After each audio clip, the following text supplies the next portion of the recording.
What if I told you the money advice you have been following since childhood might be the reason you are struggling financially? Not because you are lazy, not because you are unlucky, but because the beliefs you were taught are silently holding you back. When I started my career in IT, my first in-hand salary was 14,000 rupees.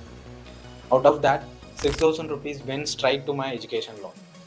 The hostel and food cost me around 6,000 rupees, and other basic expenses took 500 rupees. At the end of the month, I was left with just 1,500 rupees. But I was determined to stand on my own feet, so I saved that 1,500 rupees month after month until it became 10,000 rupees, and then I put it in a fixed deposit. This went on for 3 years. I kept saving, but my life didn't change much. My savings didn't much grow either. Why? Because I was focusing on the wrong thing, cutting expenses instead of increasing my income. I had fallen into the first money trap that keeps so many people broke. Today, I am going to break down 3 money beliefs that sounds logical on the surface but can actually trap you in a cycle of financial stress. And more importantly, how to replace them with the beliefs that leads to freedom and wealth. So keep watching till the end. Belief 1. If you want more money, just cut expenses. Earning more is not the focus. You have probably heard stop eating out, stop buying clothes, stop going on trips. And yes, controlling wasteful expenses is smart, but here's the trap. There is a limit to how much you can cut, but there is no limit to how much you can earn. When I finally changed my mindset to building my skills, exploring higher paying jobs, and growing my income, my financial life changed way faster than it ever did by skipping eating out or stop going on trips.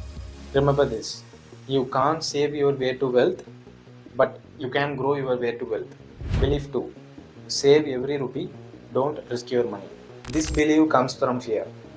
We have seen relatives lose money in scams or bad investments, so we think safer to keep the money in savings account or FD. But here's the hidden risk, the inflation. If your FD gives you 5%, but the inflation is 6%, you are actually losing money in real terms. Wealthy people don't avoid risk, they manage it, they diversify, they invest in the assets like stocks, index funds, real estate, businesses, because in the long run they grow faster than the inflation.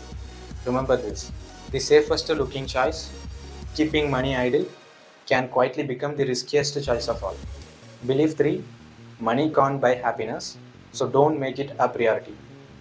Yes, happiness comes from more than just money, relationships, health, purpose, and so on. But here's the truth, money give you options that directly affect all those areas.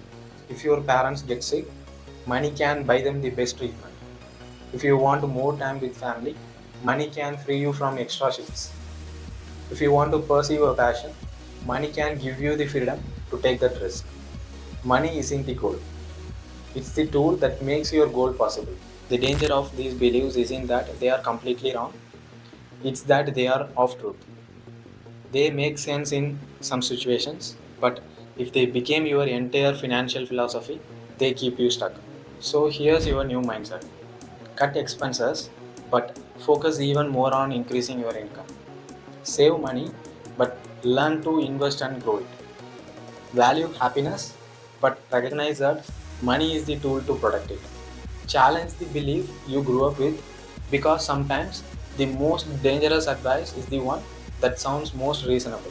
If you grew up with any of these money beliefs, drop yes in the comments. And if you know someone who's still stuck in this trap, share this video with that friend and follow me for more high value content that's going to make you smarter every day.